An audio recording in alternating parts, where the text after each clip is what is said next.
This episode is brought to you by Act Now Education. Go to www.actnoweducation.com for free comprehensive educational resources and opportunities for active duty, veterans, military spouses, and children. It happened to be the week of Veterans Day, right? So November 9, 2009 was during Veterans Week. And the team brought some Fort Carson soldiers onto the field to talk about military transition. And for some reason, I paid attention. And what they talked about was how difficult it is to take off a military uniform and try to make yourself relevant and compelling and interesting to a hiring manager or employer in the civilian sector who may have no understanding of what your military experience was. And I had about a year before that started a company doing exactly that, helping individuals and executives and professionals around the world tell their story in a meaningful and relatable way so that they would become more interesting to investors or employers. So when the soldiers gave that message about how hard it was, I remember I looked at my husband and I thought, oh my gosh, I could totally help. Thank you for tuning in today, folks. Hope everyone is having a great week. Today, I am honored to have a guest that is very genuine in her mission and overall career purpose. I have Miss Lida Citroën joining us today. Thank you for giving us your time today, Lida. Of course, it's my pleasure to join you. Lida has spent her career as an executive brand strategist, a well-renowned consultant, executive coach, and as an author. She has been featured in many publications and presentations to include Inc., Forbes, Entrepreneur, Bloomberg, MSNBC, Google, Act Now Education, and has been a TedX speaker. So before we start talking about the military side of the conversation, I'd like to take it back to the very beginning. Because from what I understand, you're from the Los Angeles, Hollywood area. How did growing up in that part of California impact you and your overall way of thinking when it comes to personal branding? You know, it's an interesting story that I really hadn't thought much about until I was getting ready to write this latest book that I'm publishing. And that is growing up near the entertainment industry where everything you're involved with, every person you're connected to is somehow, it seems, connected to the entertainment business, right? Los Angeles, Hollywood is movies, television, celebrities, actors, actresses, producers. And growing up in that environment, I never wanted to get into the entertainment industry, but I had a lot of friends who were. And I remember in high school, I was dating an actor, and he said something really profound. I asked him what it was about acting that he found so compelling. And he said, I get paid to play the parts of other people. I get paid, and if I'm valued, I'm good at pretending to be someone else. I read the script someone else has written, and I fulfill that role.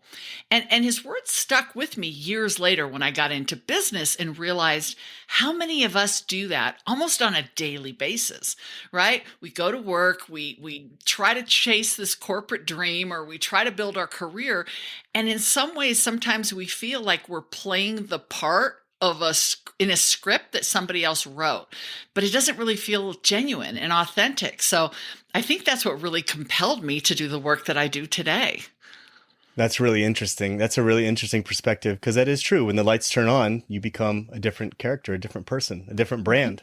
If you're an actor, yeah. Right. Exactly. Now, I've watched several of your presentations where you talk about why you began such a career emphasis on helping the military community with career transition and personal branding.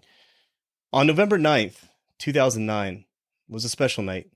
You and your husband were invited to a Denver Broncos game, and what took place at halftime was very special. And for those listeners out there who haven't heard, can you take us back to that night at halftime of that NFL game? Sure. Yeah. And, you know, I'm a diehard Denver Broncos football fan, but the team wasn't doing so great that year. So it was no surprise we got free tickets to that game.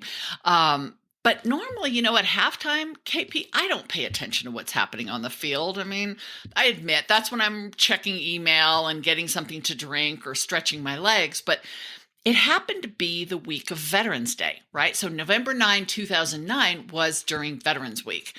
And the team brought some Fort Carson soldiers onto the field to talk about military transition. And for some reason, I paid attention.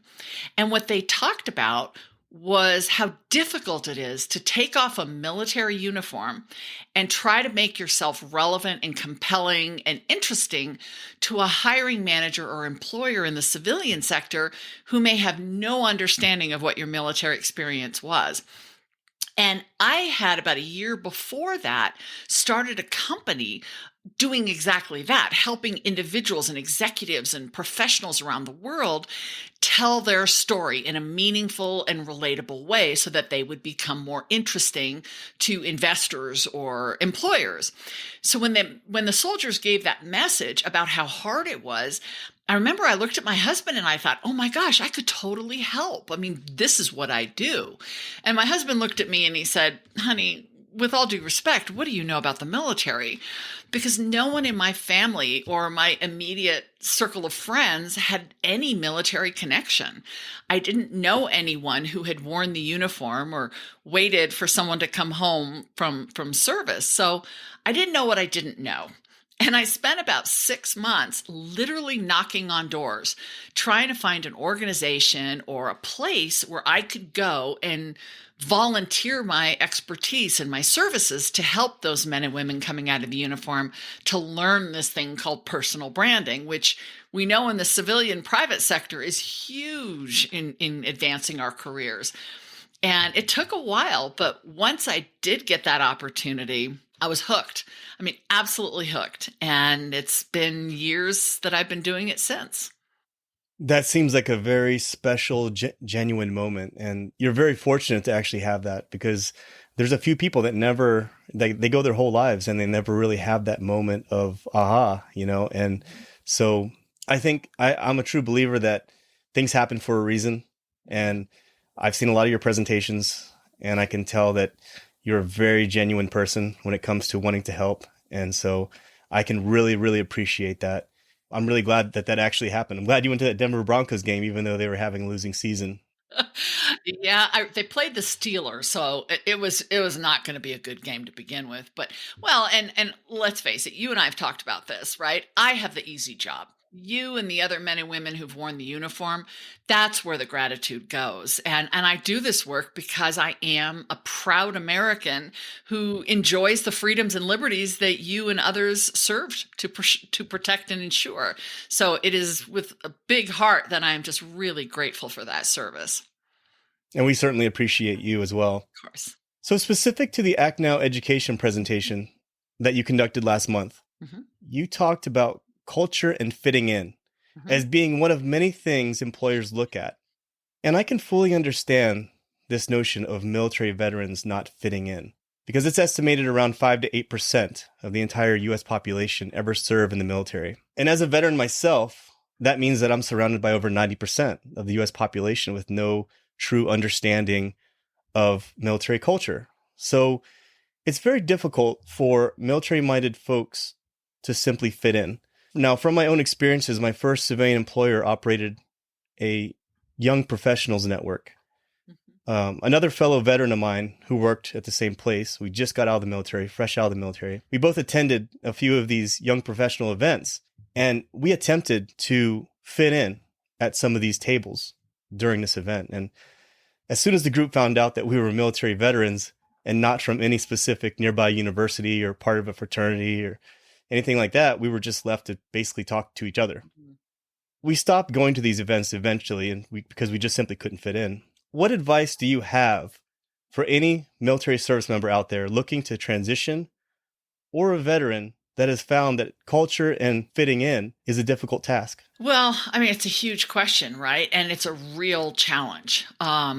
You're coming from an environment where you knew the rules, you knew the culture, you knew what was expected. The military, as it's been explained to me, is very predictable in terms of its systems and processes and do's and don'ts. And now you're going back into a community that you were part of before, because let's remember that the military recruits from the same job pool that civilian companies do. And that is, you were civilians first, and then you became a service member, and then you became a veteran. And it might feel like you're returning to something that you should intuitively know, but those years of wearing the uniform and serving we're in a very specific culture. And it would be anybody who goes from what they know into something very different is going to feel a sense of disconnect. Yet everybody looks and sounds like you. I can tell you also, from a civilian standpoint, I feel that same way if I go onto a military installation, right? I mean, people look like me. I mean, we're all humans. We all have, the same ideas or thoughts and body parts and etc. But we're different. We come from such different experiences. And the challenges you're describing are very similar challenges to what a civilian would feel if we were in a military context, because we don't know the rules. We don't know. I remember realizing that there were follow-up questions I could ask. I never knew what to ask if somebody told me they were in the military. I would just kind of go, okay. Now I can say, what branch of the military? What did you do in the Army? Like, I was so excited to have follow-up questions that I could use to go deeper into a conversation. So first and foremost, that fish out of water feeling isn't just unique to veterans coming into the civilian sector. It would be the same as going to another country and trying to fit in. But what you're also hitting on is that culture within a company is a very real thing. And as I talked about in the Act Now education webinar that I did, culture for a company is where they invest billions of dollars. It's their personality, the company personality. It's the look and the feel and the kind of people who they recruit and retain. So there's a lot to that fit that companies hire for. And if a company hires somebody who doesn't fit into that culture, I mean, that's the first part of the breakdown, right? You hired somebody who isn't a natural fit. And if you don't onboard that person and integrate them and teach them the written and unwritten rules of how to thrive in this company, that's going to be a challenge. But I would say for somebody trying to assimilate or blend in or find their space in a new company, the first thing to do is understand what that culture is. Right? What is the personality of that organization? Because Amazon is very different from JP Morgan Chase, is very different from Deloitte, is very different from Google. Very different cultures, right? So understanding what are some of those norms, what are some of the consistencies that they look for in the people that they hire, and assuming you aligned with those in the interview process, because you should know that before you accept a job, then bringing those forward in conversation and maybe not leading with all of the military narrative, right? Which is really hard to do if you've just come out of uniform. That's what you know. But civilian employers will often say that one of the challenges they have is that new hire, that veteran, all they talk about is the military, right? Every example that they're going to use is, well, this one time when we were on the battlefield, or this one time when we were in in theater, and the people around them have no idea what they're talking about. So as much as they're trying to fit in, they're actually kind of holding themselves out. So understanding the company culture, finding those areas where you connect with the values and the personality of the company and bringing those forward first, maybe leaving some of the military examples to later conversations are some great ways to start fitting in and get some of that traction going. That makes a lot of sense, actually. Kind of turning it around the other way and seeing that a civilian on a military base, would feel the same way. And then also identifying with people with experiences that they may be able to relate to. So yeah, that makes a lot of sense. Let me give you one more example. So one of the things I talk a lot about in my transition programs, and I think I touched on this in the TED Talk, is the uniform, right? So I teach on military installations. I see people in uniform all day long. I can't tell rank and status by what's on a uniform, but the other people in the room sure can, right? Somebody walks in and everyone else knows by what that person is wearing, where they rank and who's higher and lower and all of that. I am clueless. So we don't have that in the civilian sector. You can't tell my rank in a company or my level of influence by what I'm wearing. And that right there is a challenge for many of the men and women coming out of uniform. To go along with our conversation of culture, how should one learn to bridge humbleness with bragging about their accomplishments? Oh, that's a great question. One of the first things I have to address whenever I teach or mentor personal branding is that building a brand and being self-promotional does not mean the same thing as being arrogant or bragging. Right? Because arrogance and bragging is being large and in charge, loud and proud, right? That's not the same thing as being strategic and intentional about who you are and how you want to show up. There's a fundamental difference in how you and I talk about each other, KP, right? Because you're going to talk about yourself as using the collective. We know that service before self, that military value of service before self, means don't take credit for the work of others, don't take credit for the service of others, but always take accountability and responsibility. And that's fantastic, but it presents a challenge when you come out of uniform and you're surrounded by people like me who love to talk about ourselves and will use first person and be very proud of our accomplishments and our successes, and will introduce them with the word I instead of we.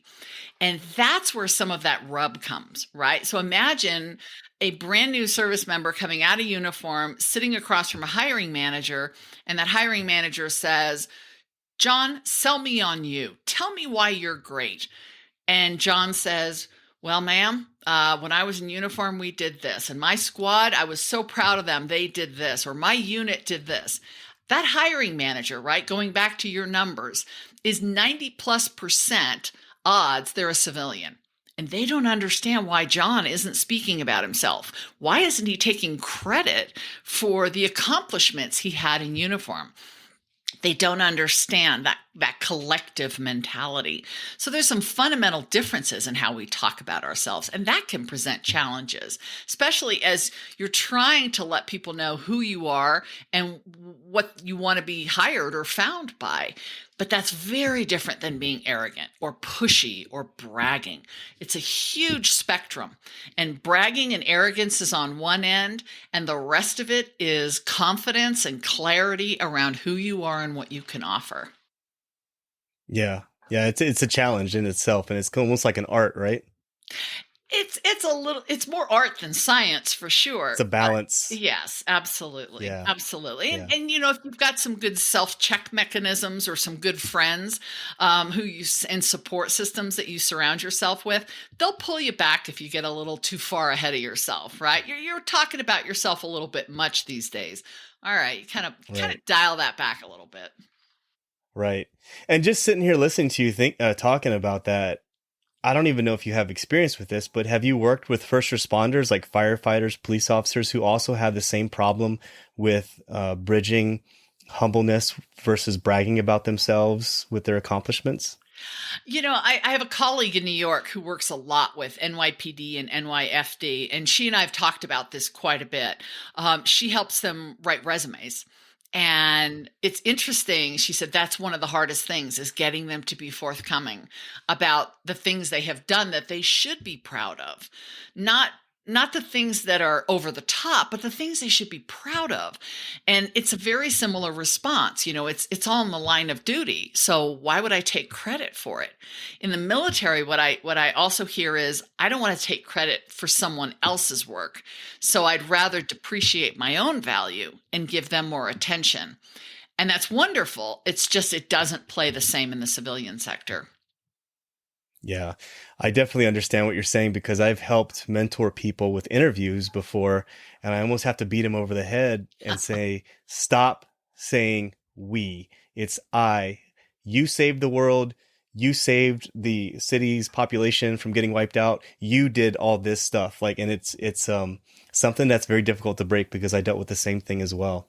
I have a funny story I'll add to that. I was mentoring a gentleman, and he was coming out of the Army after many, many years, and he wanted to become a leadership coach.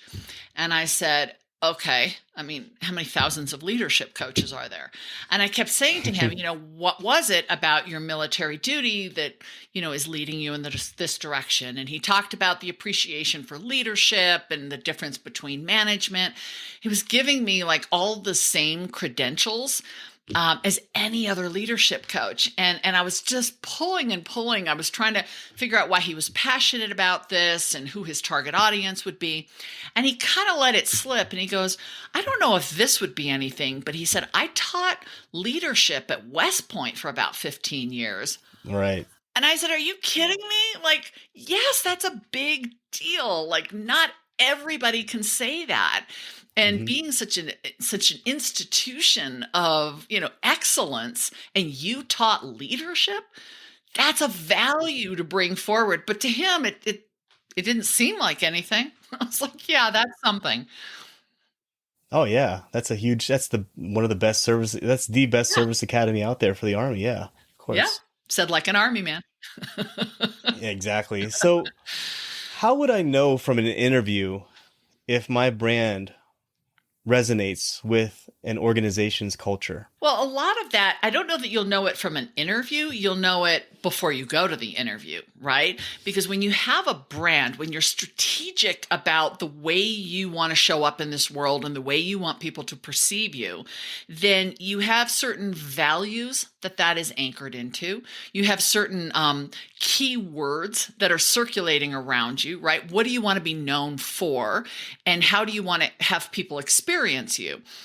When you're doing the research for that interview, you're going to look at company websites. You'll do informational interviews. You'll talk to people and ask about that company culture. What are the values of that organization? How are those values actually put into action, right? Because values plus action. And you'll match those up before you get to the interview.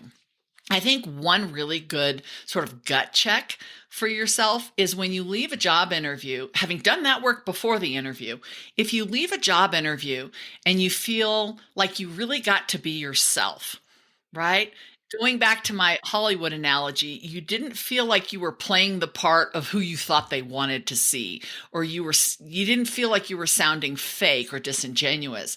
If you felt like, man, I was like the best version of myself in that interview. Maybe I didn't have all the answers and I've got some follow-up, but I felt like me.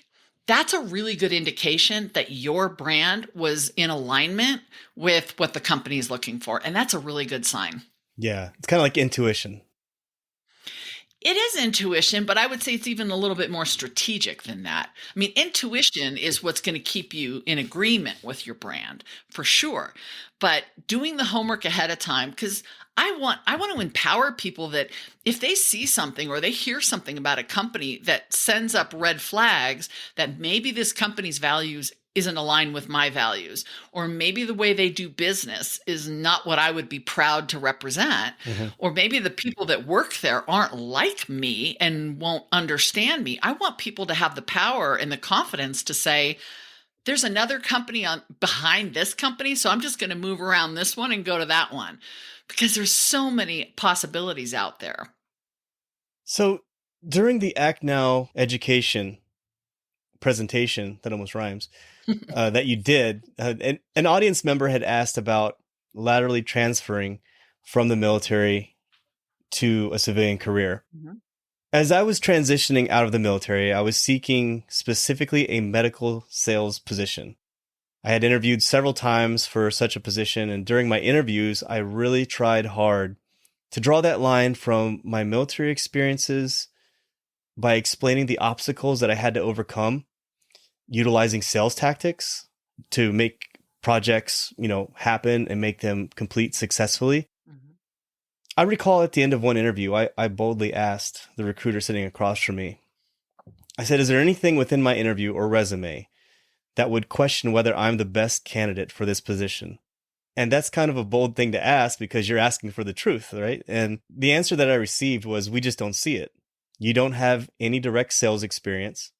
And so I left frustrated because in the military, I don't know of any positions that require direct selling of anything. how could someone clearly convey themselves across industrial lines, industrial tasks, such as going from operations to sales? Well, I think that the essence of that question is making sure you're looking at what are those exportable skills, Yeah. not just transferable, but what are the skills that are exportable from one career into the other? We know, for instance, somebody coming out of the military as a sniper is probably not going to find a lot of job openings for that kind of work in the corporate field, right? Not huge demand. So it's what are those exportable skills? What is the training and the discipline and the hard and soft skills that were learned? And your responsibility as the service member taking off the uniform is to make that understandable to the hiring manager, right? So you being asked, I don't see any, direct sales. Well, there was a question somewhere along the way in that interview that you didn't answer. Yeah. Right. And maybe they said, tell us about your experience selling. And you may have said, well, I didn't sell. Well, if you're there for a sales job, Right. that could be a challenge. And, it's a real problem. I talked to a guy who had gone up for a project management job. And they didn't require a project management certification, but it was a project management job. And I coached him. And in the interview, he was asked, tell us about a project you managed. And similar to your answer, he said, I've never managed a project. And when we were talking, I said, why would you say that? Of course you've managed. And he goes, no, I've managed missions, never projects. I was like, dude, okay, it's semantics. And I know that semantics matter. Right. But his skills, his qualifications were perfect for the job he was interviewing for. Your responsibility as the applicant is to find those threads and connect them. We call that a narrative, right? So somebody coming out of the military as a weapons mechanic who wants to go into pharmaceutical sales, well, you're going to have to find those aspects of what it took to be a really good weapons mechanic and make sure that that connects even abstractly to what the job description is asking for. Because you didn't do pharmaceutical sales, right? You didn't do direct sales in the military, but there were aspects of convincing people, being persuasive, understanding and listening to a customer's needs that you did. And you have to bring that forward. If you're relying on the recruiter or even the interviewer to do that, they don't have bandwidth for that, especially not in this market. We need applicants to come to the table with a lot of that already done. Right. That makes a lot of sense. So I had some experiences with my first civilian employer as far as them understanding military culture, me understanding civilian culture, and the expectations. I really believe that my first employer wanted to do the right thing by hiring military veterans, but perhaps the expectation wasn't on target with what our experiences were aligned with. So during the Act Now presentation, you mentioned that a lot of employers end up reading your book, Your Next Mission, in order to better understand the military and its career culture. So why would any employer find value in going that extra mile by reading literature or your book to properly hire military veterans? Why not just skip the book and hire what they already know, what they're comfortable with, and what they're familiar with? What would you say to such an employer? Sure.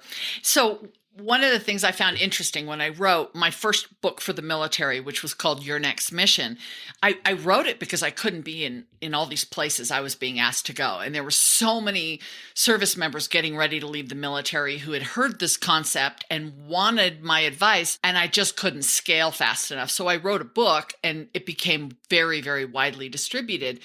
And I was sharing with you that what was surprising is how many employers actually read the book because they saw me as sort of a unicorn, right? A civilian who cracked the code on a military veteran, right? Who are these people that are so mysterious, but they look and sound like me? I do think that a lot of employers are motivated to want to hire prior military because we've been taught that there are character traits, there are values that come with a veteran that maybe a civilian doesn't have or or doesn't express in the same way. Values of loyalty and duty and commitment and service, problem solving, process solving, right? And so companies are attracted to that.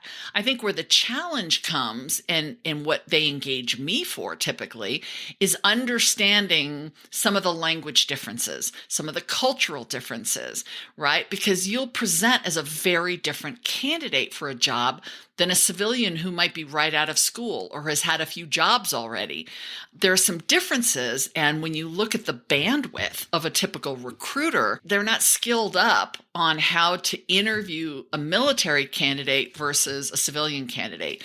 So it's easier, yes, to hire a civilian, but they're attracted to that veteran. So what I try to do is get in there and give them some tools so that they have good resume questions they can ask, good interview questions. They understand what they're not supposed to ask in an interview. And then when they hire that candidate, we want to make sure that the onboarding process is smooth, and it's a little different for a veteran than it is for somebody who's had a few jobs under their belt and they know how it works.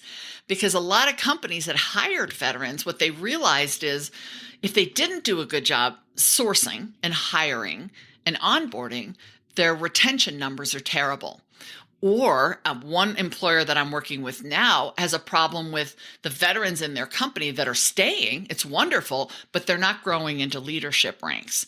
So how do some of these employers are now looking at how do we right size our systems to make sure that that candidate who came to us from the military, who became part of our team, how do we make sure they know how to grow here, not just collect a paycheck? Because I'd like to believe that a lot of companies do want to do the right thing, and they are as respectful and grateful for military service as I am. Sometimes it's just a matter of they don't know what they don't know. Right. Yeah, that makes a lot of sense. So would you say that military candidates have various advantages over civilians? And do they need to learn to capitalize on those strengths in order to become more marketable and reliable employees? Oh, I think, during the pandemic, I think 100% they do. I've had a lot of folks tell me, oh, I'm just going to re-enlist. I'm just going to stay in the military because this is a terrible time to find a job. And I couldn't think differently. I mean, I think right now is a great time for a veteran to come into the job market. Yes, competition is much higher. Employers don't just have to recruit people in their own backyard anymore, because if we're not going to the office, it really doesn't matter where you're based, right? You can be in Colorado Springs and work for a company in New York City, because right now we're not meeting face to face. And yes, that may change slowly over the next year. But here's something veterans bring into the market that a typical civilian who comes up a very traditional path may not have. And that is an amazing ability to adapt to change, to handle stress and adversity, and to be resilient in the face of really challenging times. And that's what we're all dealing with right now. So the veterans that come into the market that say, yes, I have project management skills, or yes, I've worked as a logistician. And not just that, but here's where I shine. I build teams. I keep morale high. I like to surround myself with people who are energetic, and I will keep them motivated and challenged and happy in their work. That's something a veteran can do, because being in the military is not easy, and you've dealt with a lot of hard times. So this, in some ways, is a great way for you to show that and bring that forward. But it also means you have to bring those exportable skills. You can't just rest on military service and experience to make yourself competitive. Yeah, that makes a lot of sense. You use that word logistician, and it kind of made me smile for a second, because a lot of the presentations that I watched with you, I identified with that. There were terms that I was using when I got out that I thought everybody knew. And Right. logistician was one of them. And, I think you told a story where you said something about logistician. What is that? Well, Right. logistician is logistician. Complete different jargon, complete different culture. So you use that word. Everything that you're saying totally makes 100% sense, and it's all about perception. So this one is a big one for me. Okay. Because it's something that I struggled with, even when I was an officer in the Army, because Okay. the way I felt when I was in the military was that it wasn't just my job to issue out tasks. It wasn't just my job to make sure that everybody was accountable for formation, but it was also my job to make sure that I would mentor. Yeah. And one of the biggest problems that I had early on as a mentor was trying to explain to that 18 to 20 some year old military service member the importance to start early planning for their career after the military. What strategy would you suggest, or how would you position a conversation with a young military person about fully understanding the bigger picture on preparing and planning? And that's a tricky one, because when you join the military, your focus is on what you're going to do while you're in service. And that's a good thing, right? That keeps you safe and keeps others safe. But the reality is there will be a day, no matter how long you're in uniform, there will be a day when you're not. Right? At the end of your military career, whether that's 4 years or 34 years, there will be a day when you step out of uniform. And what will that look like? Right? In the military, promotion and advancement is much more predictable. Guidelines are set. You know where the guardrails are, and you just, as long as you follow that path, you pretty much know what to expect.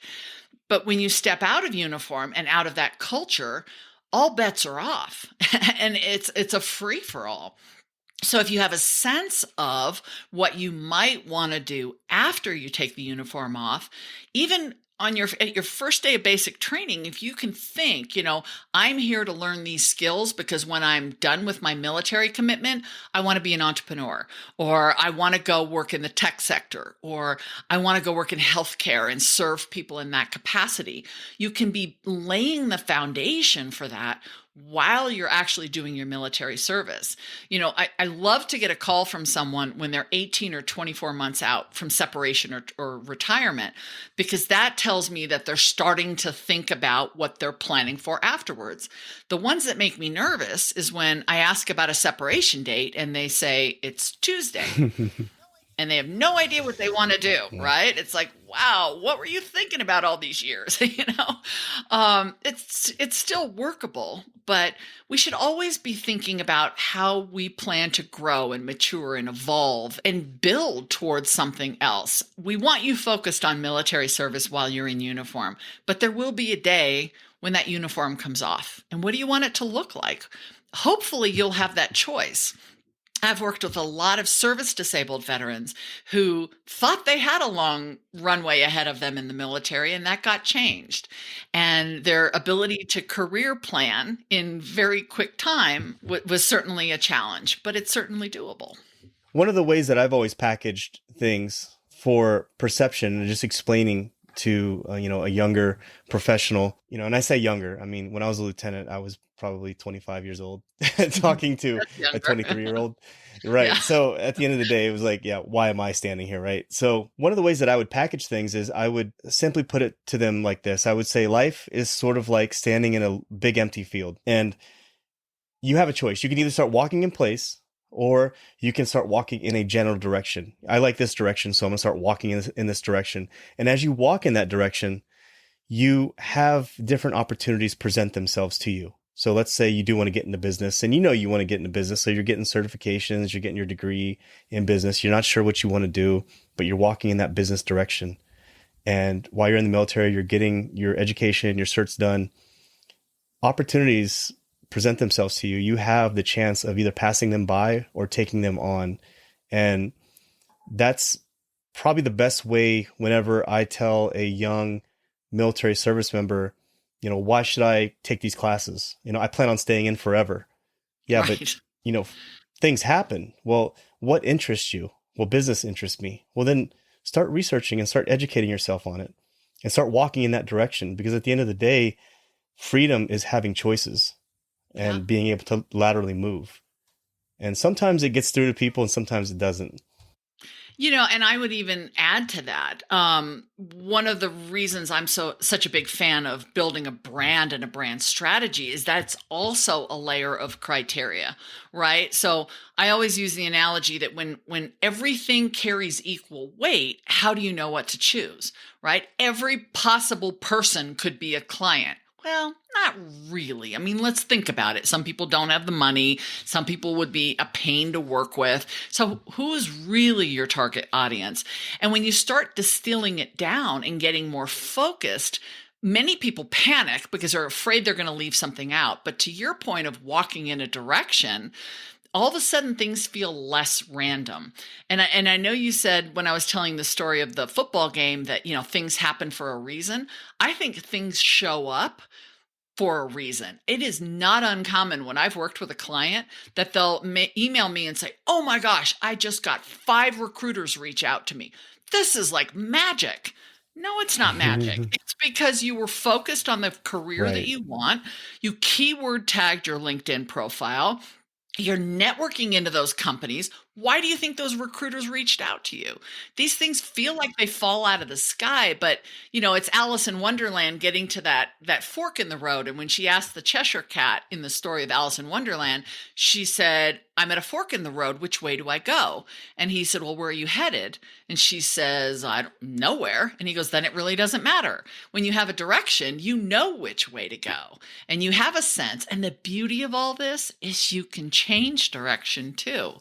How Right. many of us go from working in corporate America to being entrepreneurs, to go from being a doctor to being a motivational speaker, to being an MP in the army, to being, a pharmaceutical sales rep?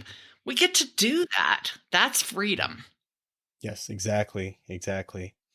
So, how does one develop this mindset that we keep talking about where they bolster themselves, speak the marketing language, and recognize the abilities and skills they have developed throughout their military career? It can often be hard for those who have never had to craft their own narrative before. Oh, 100%, right? I mean, I'm dealing with folks who've never written a resume. They're Right. just like, "So do I list everything I've done?" And my response is, "Oh, please no." Because your narrative is your story, right? Your Right. narrative is who you are, what makes you valuable and unique and compelling, and who is the audience that you want to read that. So to write your story with no sense of who the audience is to write something that's generic because you're trying to catch anything, right? To write something specific to an audience but not be genuine isn't to be branded. So the steps that I take people through are thinking, first of all, about your values, because the values are the foundation of anything authentic and branding. And look at the ways that you want to be known. So as you tell your story, you're going to have choices, right? In telling my story, I could use the word marketing because that's my trade. But I don't want to be known as a marketing person. I'm a personal branding expert. I'm a reputation management expert. So I specifically use words to describe myself when I talk about myself that anchor in that. If I was to put together a resume, which thankfully I haven't had to do in years, when I look back even over my career, I wouldn't highlight the things that don't relate to the value I offer today. Because why would I highlight things that are going to distract you from reputation management and personal branding, which is what I want to be known for? And that's a mistake many of you all are making, is you're trying to throw everything out there in case it happens to catch, but not realizing that you're catching things you don't want. So telling your own story means you close down the aperture and tell the story through the lens that you want it told. What does your background mean? What life have you lived to this point that makes you interesting? And what value could you offer going forward? That's a tricky, very difficult process to go through, but once you nail that, everything else becomes easy. Putting together a LinkedIn profile, easy. Introducing yourself at a cocktail party or a networking event, easy, because you have that narrative in place. Yeah. It's interesting because when I was interviewing for jobs when I got out, I had a coach, sort of an interview coach, that told me straight up. He said, "Look, you're behind the 8 ball. The folks that are going to be interviewing with you today are academy graduates. You're just an ROTC guy. They have all these technical skills. They were pilots. They were this, they were that. Your narrative and who you are, you're a scrapper. Like, you weren't born with a silver spoon in your mouth. Everything that you got, you earned on your own. You joined the military right out of high school, and then you continued your service, became an officer. And I was thinking to myself, yeah, like, that is my narrative. Like, that's what I'm going to explain myself as, because that's what I am. Like, I am a scrapper, like, and I wasn't born with a silver spoon in my mouth. And that's what I have to offer these folks that are looking for recruits, is I have that to offer, that I'm going to fight for everything to do the best job that I possibly can. And in your case, I would even take, and I'm just going to play armchair coach here for a second. I would even say that people don't put job descriptions out there for scrappers, right? I mean, that's not very common. Right. But what you're doing and having that narrative in your back pocket is to say, when I see a job opening for someone to come in and do a SWOT analysis and solve problems and create recommendations that are maybe innovative or creative, that's me, because my background, right. I'm scrappy. I am a scrapper. I know how to pull things together. Didn't learn it in an Ivy League institution. I learned it because I'm resourceful and resilient and I'm creative. Yes. That's how the narrative works. Right. That's exactly right. Yep. During one of your past presentations, you shared multiple LinkedIn profile pictures that were ideal, and then you shared some that were less than ideal. And most military tend to be less involved with social media.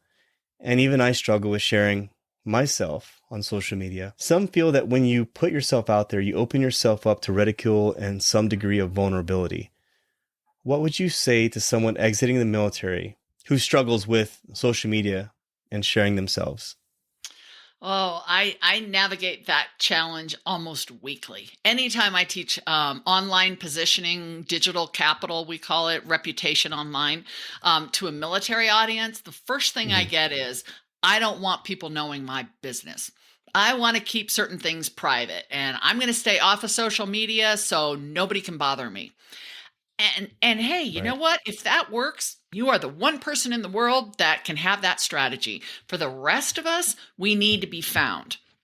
We need people to know how to reach us, how to refer us, how to look through our experience to see if we're a fit for an opportunity. So make it a choice, not because there's something about the unknown that intimidates or scares you. Mm-hmm.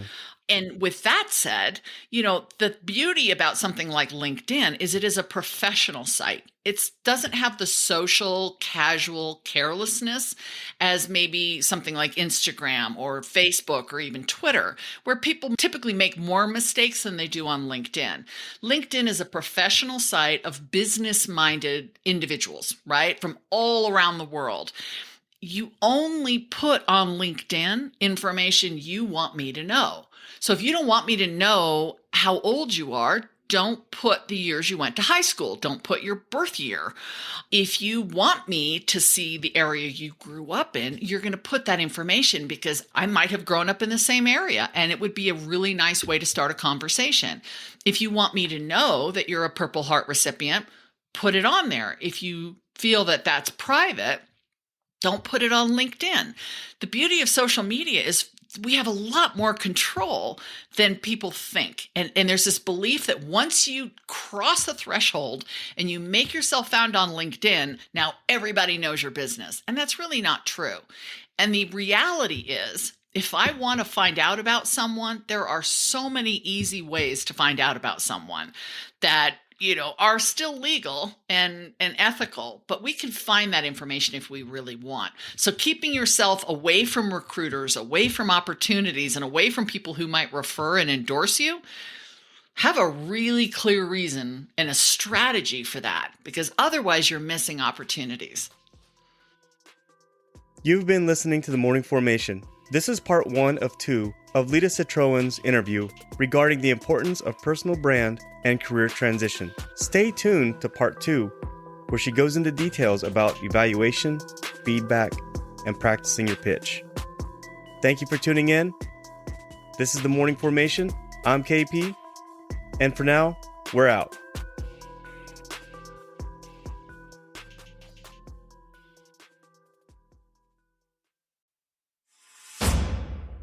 You've been listening to the Morning Formation Podcast. I hope you found today's materials helpful and of value to your current situation. You can connect with me on Instagram at the_morning_formation_podcast, or you can connect with me via email at theformationpodcaster@gmail.com. Also, I would like to thank my partners at Act Now Education for their support. Authenticity, community, and trusted is what you can expect from all members of the Act Now Education team. You can link up with them today and learn about some new, free educational resources on their Facebook, Instagram, LinkedIn, or at their website, actnoweducation.com. Whether today's show took you back to a nostalgic time or helped you think about tomorrow, thank you for tuning in, and I look forward to seeing you again. Stay safe and stay motivated. Warriors, fall out.